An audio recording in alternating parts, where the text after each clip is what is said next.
Duga, and once again, I am not talking anything about me. Tonight, we are talking about finding the right products for your hair. I'm so excited about this because when I think about the amount of money that I have spent on products that had absolutely nothing to do with my strands, I can kick myself. So I'm super excited about this webinar. So tonight, we have Yanine Williams. She is a Jamaican natural hair influencer who loves to create content and share with her community how they can appreciate and love their natural hair in all states and shapes. She enjoys creating wash day videos, which we all love to watch, and researching the reasons behind natural hair concerns, which I know we all have them. Even after 20 something years, I still have them. And also provide tips and shared experiences with the community. Welcome, Yanine. Thank you for giving us this presentation. I'm so excited. Thank you for having me. I feel very welcomed.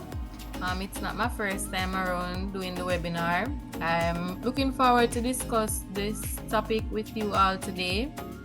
Um, as the host said just now, I am a hair influencer.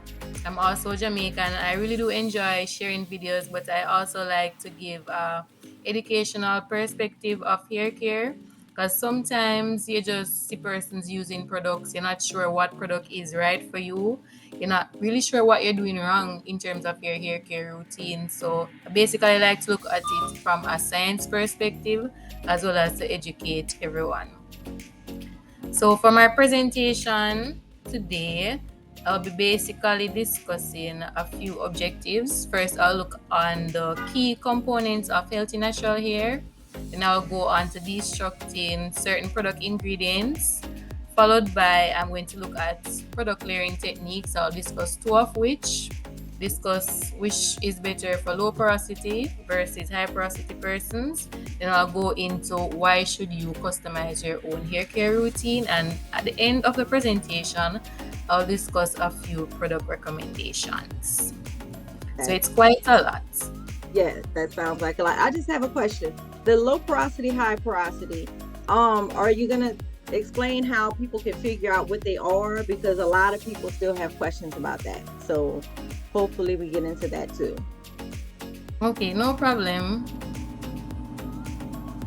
All right, so the first objective, as I said earlier, I'm going to discuss two important components for healthy natural hair. These are hydration as well as moisture. A lot of times persons tend to use the words interchangeably or they mix it up. You're not sure what hydration is or what moisture is. These are the most important things that you should have locked in order to retain your hair length. So hydration, basically that's the ability of your hair to absorb water or humectants into the inner layer of the hair strand.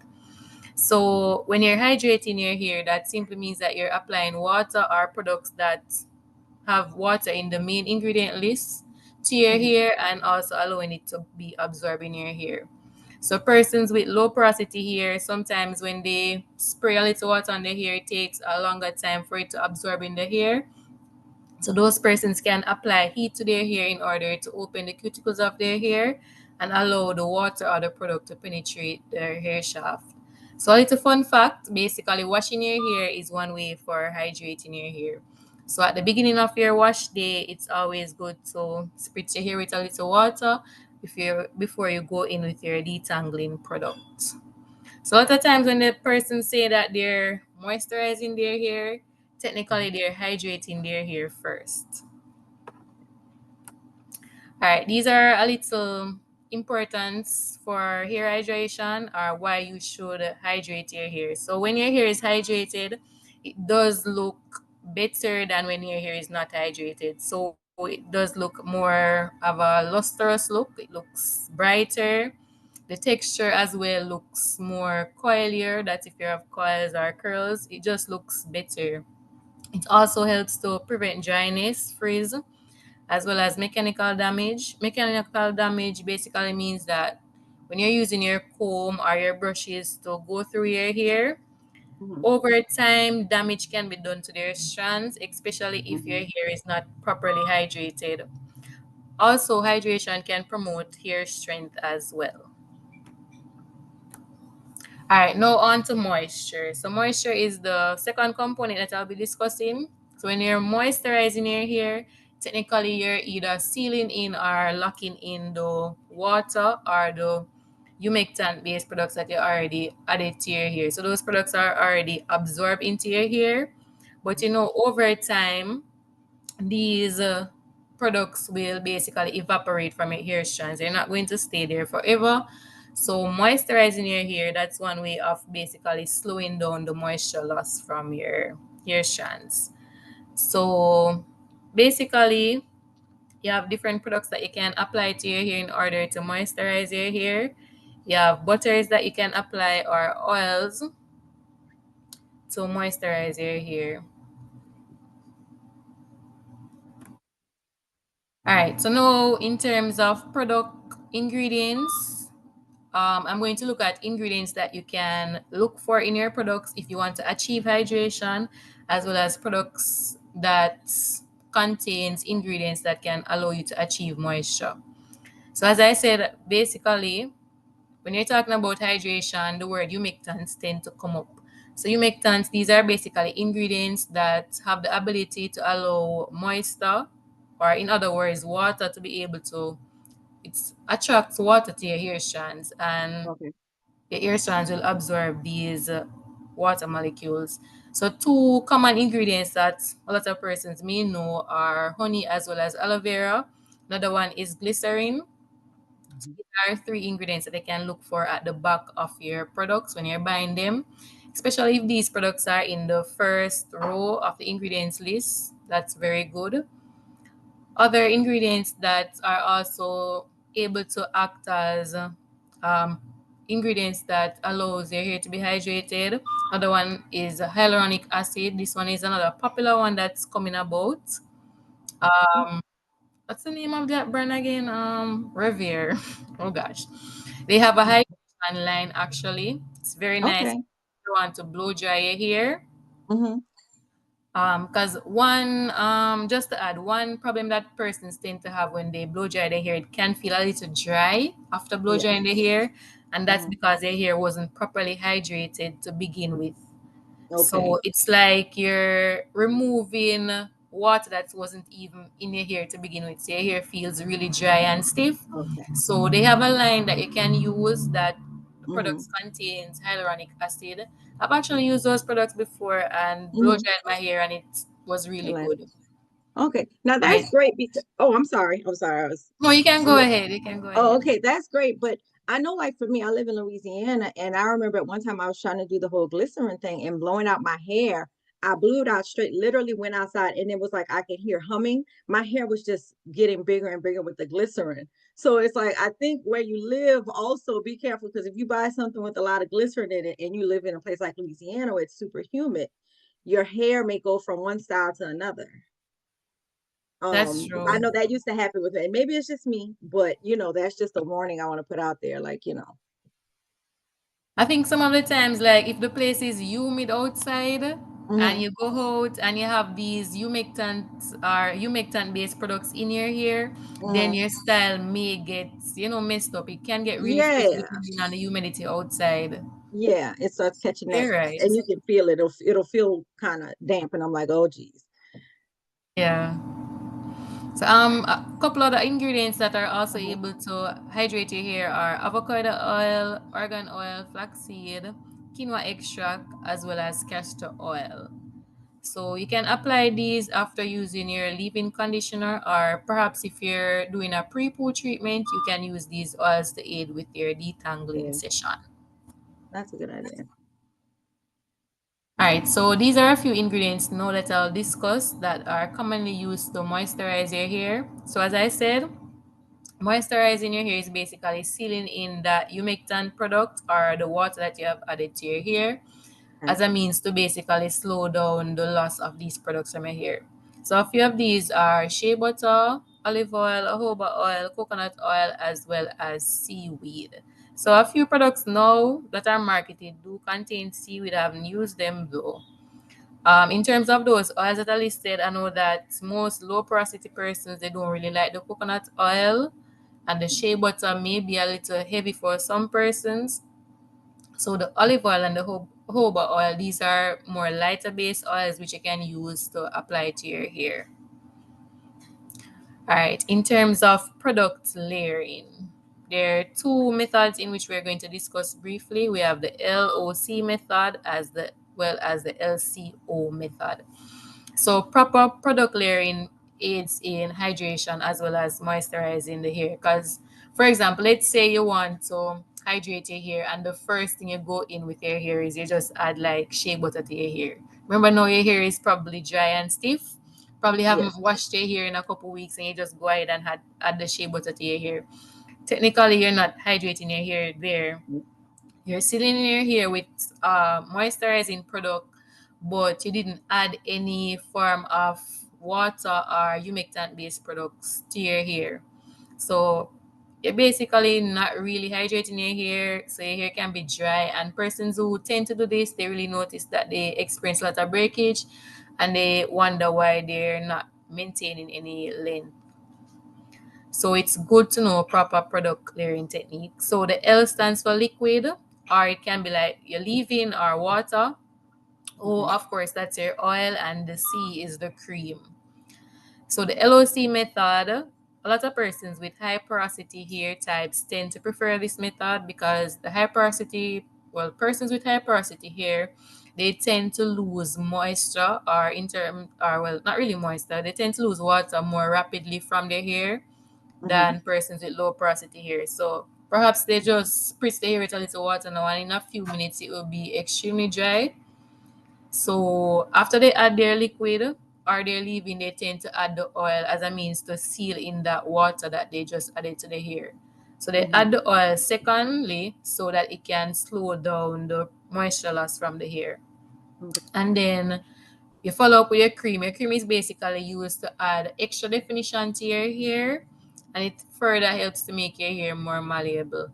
So the LCO method, persons with low porosity hair tend to work with that method. But I'm also low porosity, but I tend to just go LO or CO. Using a leave-in and a cream is a little bit too much for my hair. Sometimes I'll get a little flaking. I Yes. guess it depends on your hair density as well, because or even your strand thickness. Some Okay. persons, even with the more looser curl and they don't have a lot of hair, so their hair is Hmm. less dense, Yeah.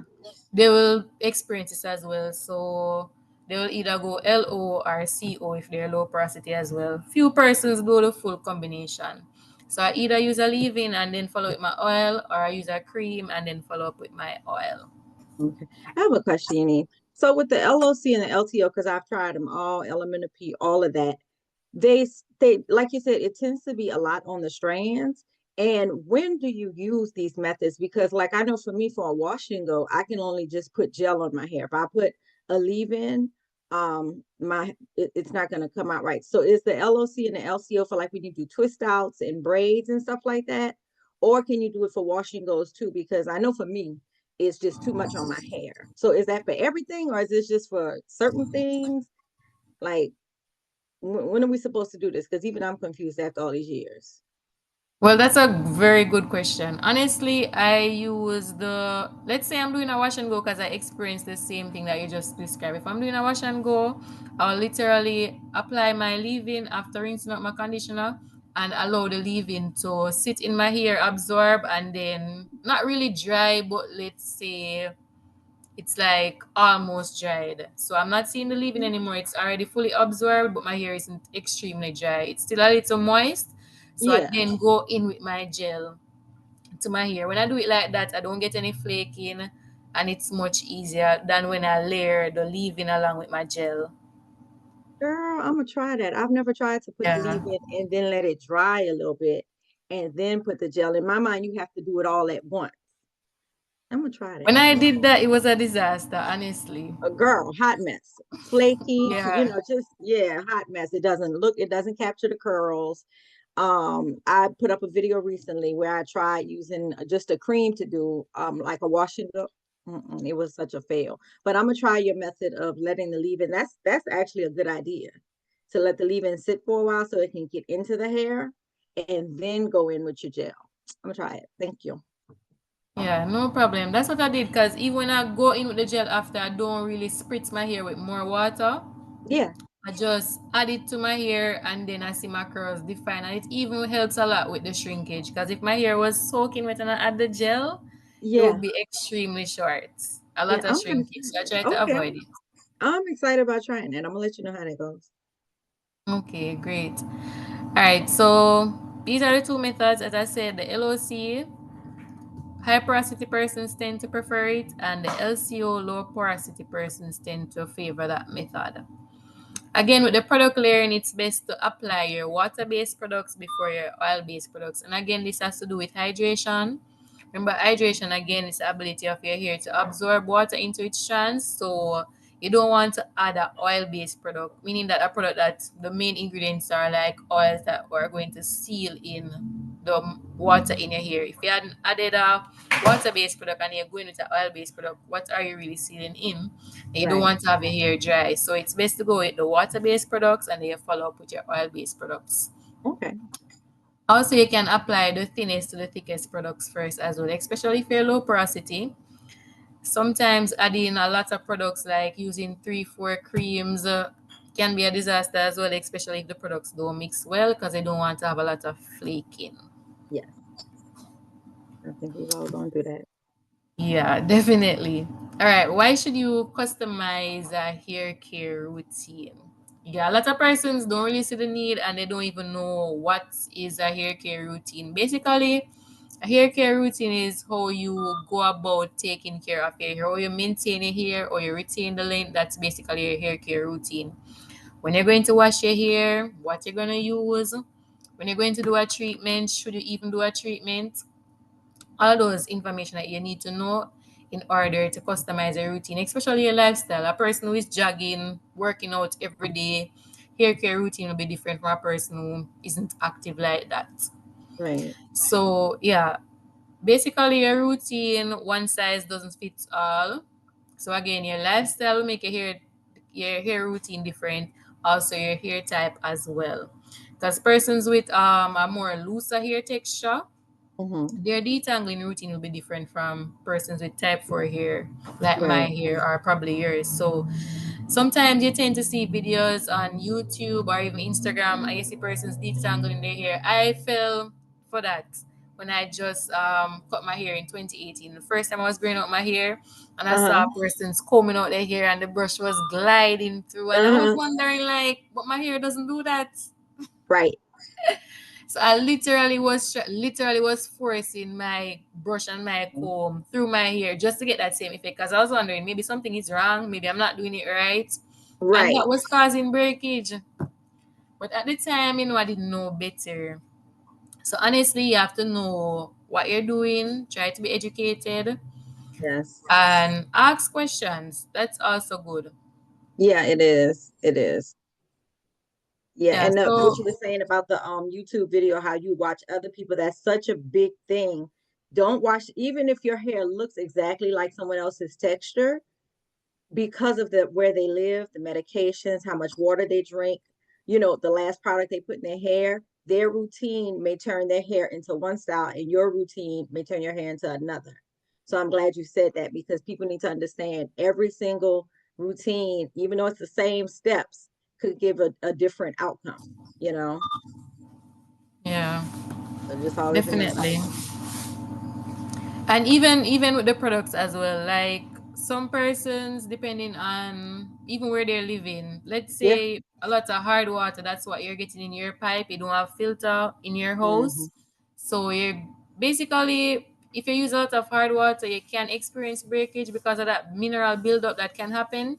Mm-hmm. So it would be good to use a shampoo that's able to remove those build Yes. up minerals from your hair. There are actually shampoos that are marketed towards that. But I mean, you can use a clarifying shampoo that has EDTA in it, and it will able to do the job as well. Mm-hmm.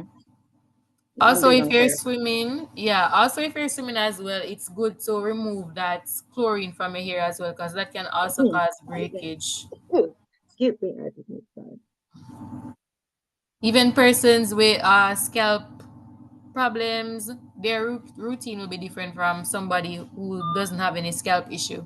So Right.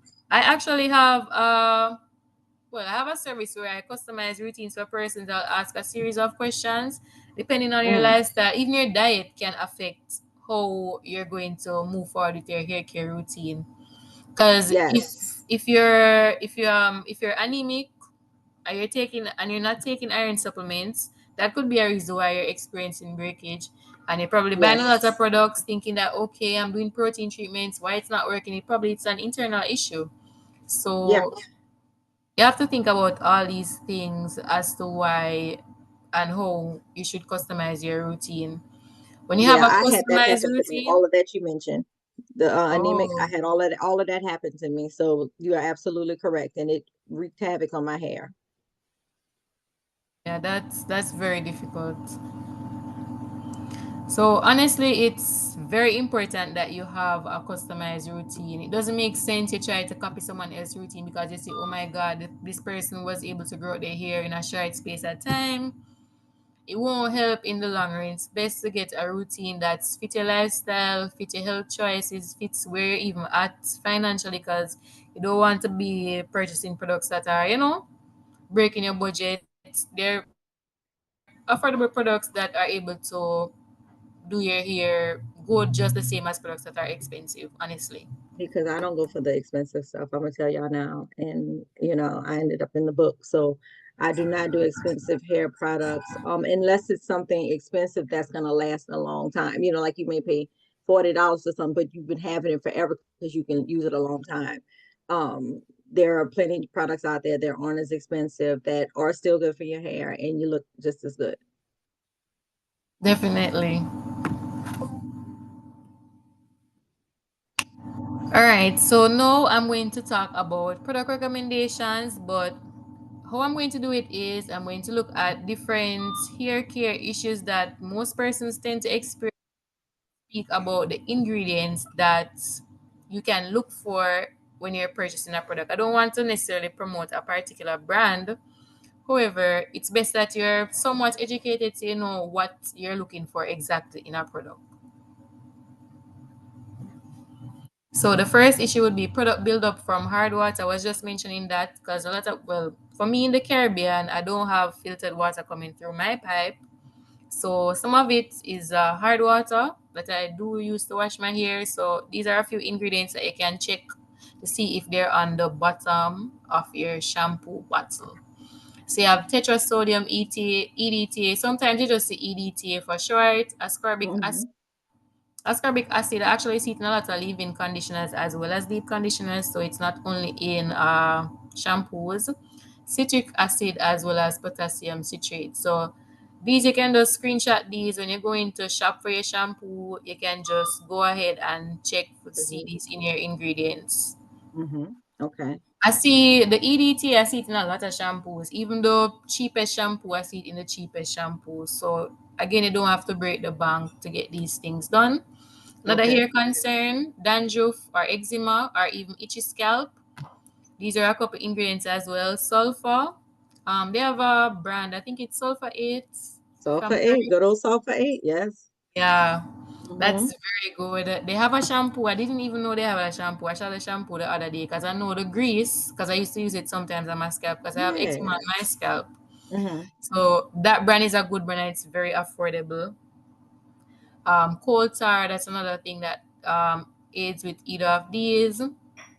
Any sulfide as well as silicic acid. These again are good. And zinc is another ingredient that you can look for in your at the back of the ingredients for your shampoo. I think what's the name of that one again? Head and shoulder. That one is a Oh, good one. It has zinc in it. That one okay. does help with these issues as well. In Okay. terms of dryness, remember I was just talking about when your hair is not hydrated, it can Okay. become dry and you get the breakage. So these ingredients that I've listed, these are all humectants as well. These last two are oils. So hyaluronic acid, aloe vera, honey, glycerin, avocado oil, and shea butter. These are ingredients that you can look for in your ingredient list. All right, breakage or limp hair. So breakage, Okay. I mean, most persons know what breakage is, how it looks. I mean, your hair is 6 inches long. You see Good some Lord. little short Hmm. piece of hair that's not Yes. actually your full hair length. So that's basically the breakage. The limp hair, I've experienced this in the past. My hair, it was really mushy. It was Hmm. really mushy. So whenever you're noticing this, perhaps your hair needs a little protein. So your hair is Hmm. basically made up of 90% of keratin, that's a protein. So they're hydrolyzed proteins, and they have like regular proteins. So the hydrolyzed proteins, these are like these molecules are smaller, so they're able to absorb into the inner layer of your hair, while the larger protein molecules, those will basically coat your hair strands. Okay. So these are a few of them. We have collagen, hydrolyzed keratin, hydrolyzed silk, amino acids. I see a lot of amino acids. These are even in like leave-in conditioners. It's not necessarily like if you need a little protein, you need to go and buy Afrogy. That's not necessarily the case. It depends on the degree of damage that you have as well. Okay. And you don't want to be using too much protein in your hair as well either. Did that too. Because yeah, because too much protein also can cause breakage, believe it Yes. or not. So you have to have a balance with it. So persons, they tend to say persons that are newly natural, like let's say Hmm. you just do a big shop, you just have a few inches of hair. It's not necessary to use protein because you basically have virgin natural hair. Yeah. So it's not necessary to use the protein at the initial stage, but over time, because of the manipulation, the combing, the brushing, the intricate hairstyles and so forth, the hair becomes damaged over time because of these things. So you need to then incorporate the protein in your routine. So proteins, I see it in shampoos, straight down to deep conditioners. So a lot of shampoos they have proteins. I wouldn't use those shampoos every week though, to be honest, unless the protein is like all the way down to the bottom of the list of ingredients. Ah. Then I'll use that shampoo. Hmm. We have to ensure that you That makes monitor sense. the amount of protein that you're adding to your hair throughout your routine. That's very important because you don't want to have like protein overload. Yes, that's a big one because then your hair will just like break from too much protein. So that's I'm glad you mentioned the thing about the shampoo because I've been looking at what I've been using and it does have protein in it, but I have to look and see where it is at the bottom of the list. You Okay. said, right? Yeah, I have a shampoo like that as well. So no, Hmm. I don't know what's going on, but a lot of products have protein. I was really surprised to see They protein do. in Yeah. shampoos. So I don't know. Maybe they're, I guess, looking out for us, but at the same time, if you're not knowledgeable of certain things, basically you can basically be damaging your hair and don't even Hmm. know, wondering why your hair is still breaking. Because imagine you're using a shampoo with protein all the way up with protein at the top of the ingredient list, using a leave-in, a conditioner, and a deep conditioner with protein. Like Hmm. that's a lot, especially if you don't need the protein as well. Yes. So that can cause a lot of problem, and I think most persons perhaps they're experiencing that and they don't even know. Yeah, and I've told people who I know that like if it has protein in it and you don't need the protein, then don't use it. But I can tell you one protein treatment that I did is with 2% Greek yogurt. And it really makes my curls pretty. I put a bunch of other stuff in it, but you know how they say don't put food in your hair, but I put food in my hair. And it works really well. And it's like a protein treatment without it being harsh. Because there was one when I was young. I can't remember the name of it. Oh, it smelled, and I feel like people used it some years ago. It smelled really funky, and people putting it on their hair. And I'm like, y'all be careful because it's really good, but you have to follow with the moisturizing treatment afterwards because if not, your hair it'll damage your hair. So yeah, Definitely. yeah. I'm going to look at my shampoo as soon as I close the computer. I'm going to look to see where protein is. I'm gonna be reading the back of the bottles tonight. Like I like Yeah. this. Yeah, Before I buy any product, I definitely look at the ingredient list. Like I don't just unless I know the product already. It's something that I constantly use and I yeah. know. But whenever I'm shopping, I tend to look because I realize that at one point I was actually experiencing the protein overload. I was using I think it was a curl cream from Shea Moisture. Hmm. But I didn't know. I saw it said neem oil and some I think silk protein or something like that. But Hmm. it made my hair look nice. It was big and Right. it was affordable. So I'm like, I'm going to Right. use, but I was using Hmm. it week after week. And my hair, even just pulling on my hair to braid it, it felt like my hair was going to break off. It was so Hmm. awful. And when I Yeah, checked the other products that I was using, they all had protein. So I was like, no, I literally have to stop, try to find products that don't have protein. And honestly, I don't know what's going on, but I realized that a lot of products really do contain they protein. do. They do. So you have to be really vigilant. Even the leave-in conditioners. I mean, it's not Yeah. bad to use a leave-in conditioner with protein, but a lot of leave-in conditioners have even more than one proteins in it. I'm not sure why, Mm. but you have to know what you're doing when it comes down to the usage of those products. Yeah, I don't know. I don't know. Yeah, you're right. They do because I do look to see, and if I see, like even with the shampoo, I'll use it. Then I'll use another kind without protein. But I'm gonna look to see where it is on the list. But you're absolutely right. Everything has protein in it, and that will jack your hair up. So Definitely. you have to take charge of your hair. Don't leave it in the hands of what the product says it's gonna do. You really had, like you said, about paying attention to the breakage. Like I said, if you see little C's in your tub or O's, that's your curls, and that means they broke off. So that means, okay, what did I do to where, or what's going on to where my hair is breaking, and then figure it out quick so you don't go 2, 3 months and then you're unintentionally bald headed because you didn't know that these products were messing up your hair. Definitely. All right. So another concern that some persons may have is minor hair thinning. I'm not talking about like traction alopecia. Let's say you have been probably just doing a lot of stick styles, Mm-hmm. or even due to like the iron, the lack of the Mm-hmm. iron. I was saying, if you're anemic, you can have minor hair thinning as well. So you can look for these products, minoxidil. Well, not products, ingredients basically. So minoxidil, this is basically what's in the rosemary. That's why a lot of persons say use rosemary oil, or Mm-hmm. boil your rosemary and make your own leave-in spritz. But a Mm-hmm. lot of products now do have in rosemary. Some of them have Yes. rosemary like all the way up in the top of the ingredient list. Mm-hmm. So you can check out for those products because the rosemary is what contains the minoxidil, and that will aid in the basically the regrowth of those hair strands that you have lost. Because Right. sometimes you have some follicles that are basically dormant Mm-hmm. for some other reason, and when you use these ingredients in the products, then it will actually stimulate the growth of hair in those dormant follicles, and it will help to Okay. improve your hair thickness.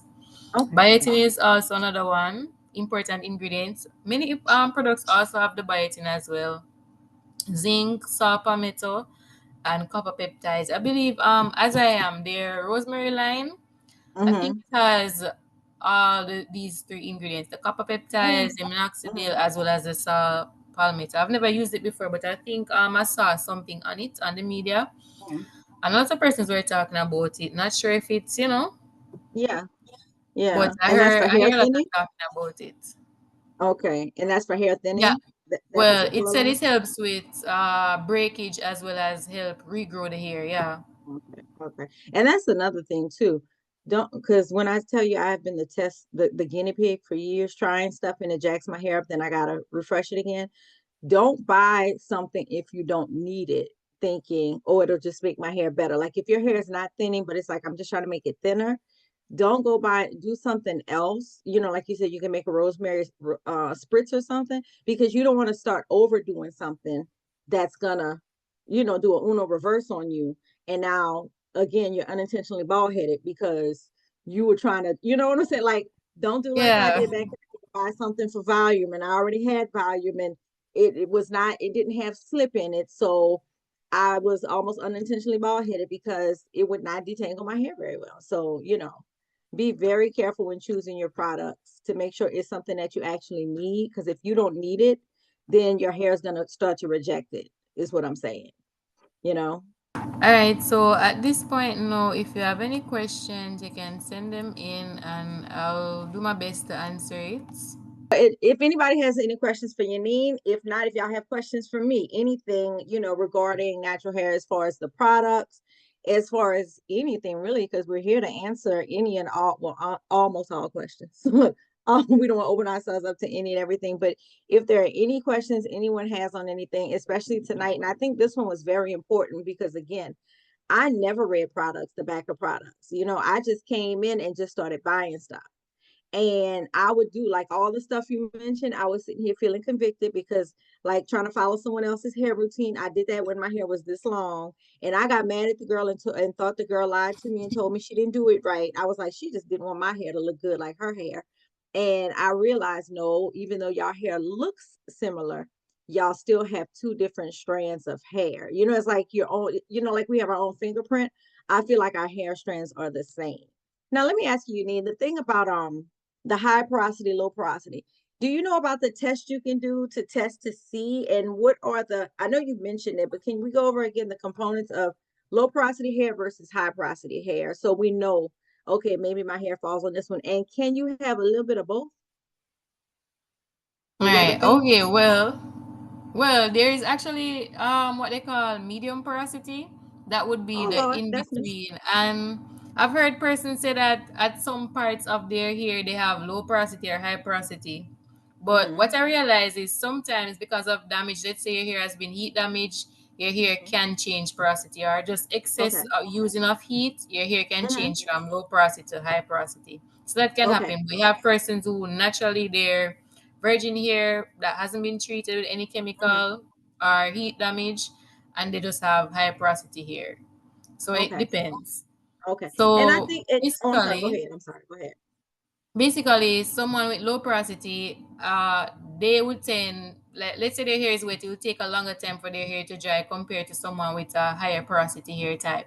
If I spritz my hair with water, because I have low porosity hair, I would see the water beating up on my hair. But Right. for a high porosity person, when they spray it on their hair, you don't really see anything. It just looks wet, and here water is Okay. just dripping from their hair.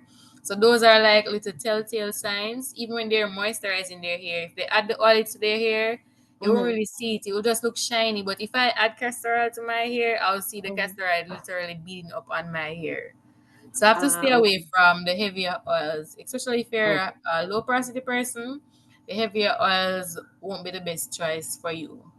Okay. Okay. And you did say that over time, sometimes your hair can change from high to low or low to high. Did you say that? Well, it can. What I know is it can change from a low porosity to high porosity because of, like, I would say, like, how you're treating the hair. So let's say it has been chemically treated, or Hmm. like it has been heat damage. It does change from low porosity to high porosity, or even just Okay. dyeing your hair when you bleach it. That can happen as well. So because of like Okay. chemical treatments, Hmm. that tends to happen. I'm so glad you mentioned bleach because that was the one question I had for you. Um, Dyeing your hair, not dark, because I just dyed mine black. And for some reason, when I dye my hair black, and I haven't done it in like over 2 years, but I recently was like, yeah, I'm dyeing my hair back. But when you go lighter, what should they look for in those products to keep their hair healthy? Because I'm seeing a lot of people who are going, they're going blonde and their hair is breaking off. And back in the day, that wasn't, I was blonde. I had a blonde afro for years and my hair didn't do all of that. So I'm wondering what is going on now that everybody's hair is breaking off from being blonde, and what are the things that maybe they should look for in a product? Well, that's a good question because when before I was texturized. I really say cream. I'm not sure what you call it over in America, but Mhm. it's like when your hair is basically chemically straightened. My hair was like Okay. that, and then I bleached my hair on my own, and then Hmm. I went ahead and I added like rings to my hair. So it's not that, it was like a temporary thing. Yeah. And then basically the rings was, it basically washed away over time, and I didn't put any more color. So my hair was basically exposed. It broke Hmm. off like crazy. So I Okay. think if you're going to bleach your hair, you have to be going in, either you go to the stylist or you have to be doing treatments constantly, because you basically, even though they don't like to hear when people say that, okay, you damage your hair, but technically you basically change your hair structure when you're going to bleach Yeah. your hair. Yeah. It's changed. So technically it's damaged to some level, so you have to maintain it so it doesn't like further damage. Okay. So if your hair is bleached, you have to keep up with the color. If the color is fading, you have to go and get the more layers on your color. You can't just Hmm. leave the hair exposed like that. Hmm. And then combing and brushing, all that manipulation will just cause the hair to Yeah. break off. Also, you have to keep up with the protein treatments. If your hair is bleached out, you have to definitely be doing protein treatments very Okay. often, just to build up back that structure of your hair that was Hmm. basically damaged. Okay. Okay, I didn't know about the protein treatments. And I can honestly say, so I used to be blonde in the front and like auburn in the back, right? Or blonde in the front, dark brown in the back. And I will say this, my two strands, if I had a blonde strand and another color strand, a darker strand, they were different sizes. And I was like, did the bleach like make Mm. my strand small? I used to always look at that, and this was years ago. So, I can't show you anymore, but my blonde strands were so much finer and so fine compared to my darker strands that was still fine, but they just felt stronger. And but my hair, I didn't have any issues because I was blonde when I had a perm before I went natural, and my hair was perfectly healthy. So I just feel like also, they say they're putting protein in everything. I don't know what they're doing with the blonde dyes, but I just feel like they're not the same because everybody's hair who goes blonde now, they're like, it broke my hair off. And I wish there was more out there to support lightening your hair so people don't experience Mhm. that so they can wear the blonde hair if they want because wearing your blonde hair is like wearing makeup. It's just another, you changing, just a little tweak that we like to do just to give ourselves a little oomph, if that's what you digging at the time. But yeah, that whole blonde hair, my strands were definitely two different sizes. That tends to happen, honestly. But what you can know, like some persons, their strand, the thickness of their strands, each person will Mm-hmm, have a different thickness. So my mm-hmm, strands, they're very fine. So if I compare it to mm-hmm. a thread, you won't even see my hair strand. If I put my hair strand to Right. the camera, you barely will see it. But some Yes, persons, they have yes. really thick hair strands. Those persons tend, when they do undergo chemical treatment, their hair isn't as damaged as much. It can withstand more of those True. treatments than somebody with a thinner strand. Right, right. That's Perhaps true. some persons who are experiencing a lot of breakage, they started out with thin strands and then they go and bleach their hair and they're not maintaining it. They're not doing any treatments in terms of That's the true. protein, so it Mm-hmm. just breaks away completely. Yeah, that's a good thing to think about, like whether you have fine or coarse hair, which I'm glad you mentioned that because the subject of coarse hair, people look at hair textures like ours and automatically say, like I had this lady and she wasn't African American or anything like that, and she was like, because you have very coarse hair and I don't. And actually I'm looking at her strands and her strands were so thick. And I'm like, no, ma'am, you have the coarse hair. I actually have very fine hair. And that also makes a big difference when using products. The texture, as far as your strands, because finer strands, a lot of times to me, I know for me, it products way down more, because my hair is so fine. Whereas coarser hair, I've seen where they kind of put a little bit less and they comb it through and it just, it kept captures those curls to me when I've seen people do it a little better. So that's another thing for y'all to look out for. Fine hair, coarse hair. Look at your strands and see how thick it is. I kind of compare it to spaghetti and angel hair pasta. I feel like spaghetti is coarse hair and angel hair pasta would be fine hair. So it's just the size of your strands. It has nothing to do with being African American and having coily or kinky hair because people get that confused all the time. And I'm like, actually, we a lot of times have the fine hair, very, very thin strands. You know, it's just the texture of it is different. So I'm glad you mentioned that. Yeah, in terms of the test for the porosity. So Oh, the yes. common one, the common one that's about is basically you put a few strands of your shed hair in a glass of water.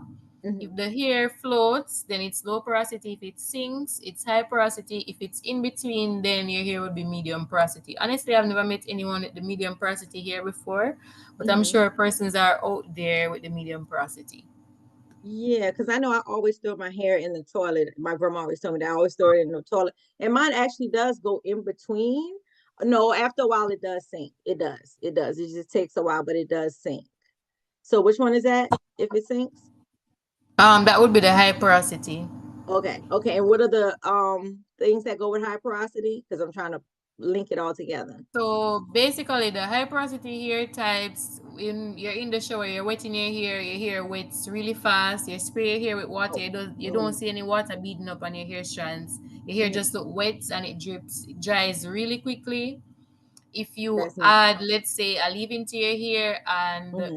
perhaps in like 2 days time your hair is already feeling like dry and crunchy, Mm-hmm. you have to rehydrate your hair and moisturize it again. So that tends to That's happen with right. persons with the high porosity hair types.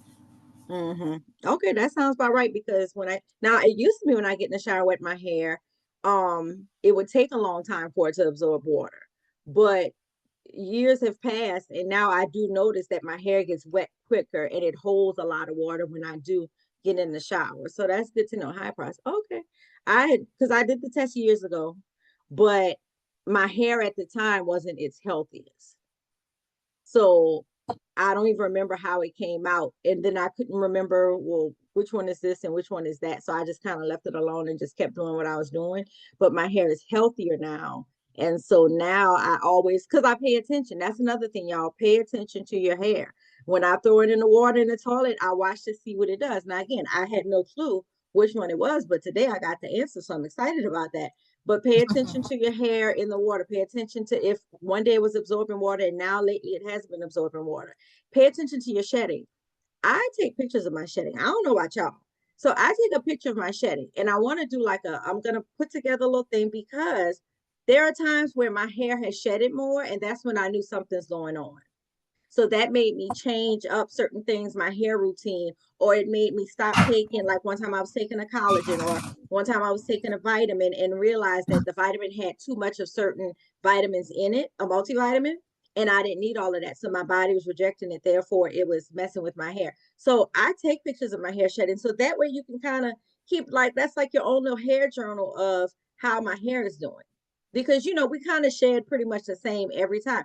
I also learned when I do twist outs, my hair sheds a lot. Like I lose a lot of hair when I do a twist out. And I don't know why. And I used to do twist outs all the time. And in my mind, it's like, oh, it's just shedding. You have more hair, no big deal. But now that my hair is older, I'm older, I'm like, I'm not gonna do twist outs too much because for me, is damaging to my hair because I'm losing too much hair. Whereas for me, the wash and go has become my hair's favorite thing, which is hilarious because I thought my hair type didn't do washing. I was like, oh yeah. I remember I met this girl and she was like, you need to do washing. And I'm like, my hair doesn't do that. I was like, you have that type of hair.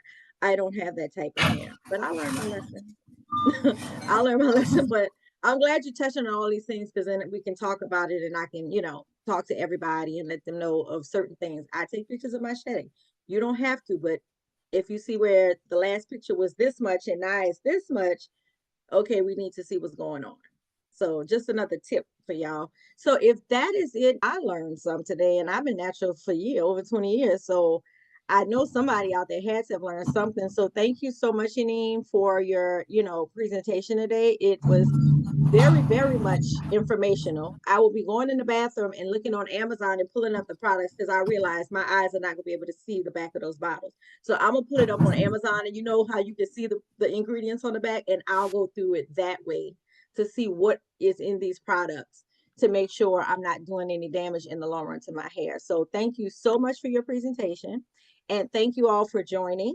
And please come back next time for another edition of everything hairstyle and everything and lifestyle, just life, because life is life. And bye. Bye.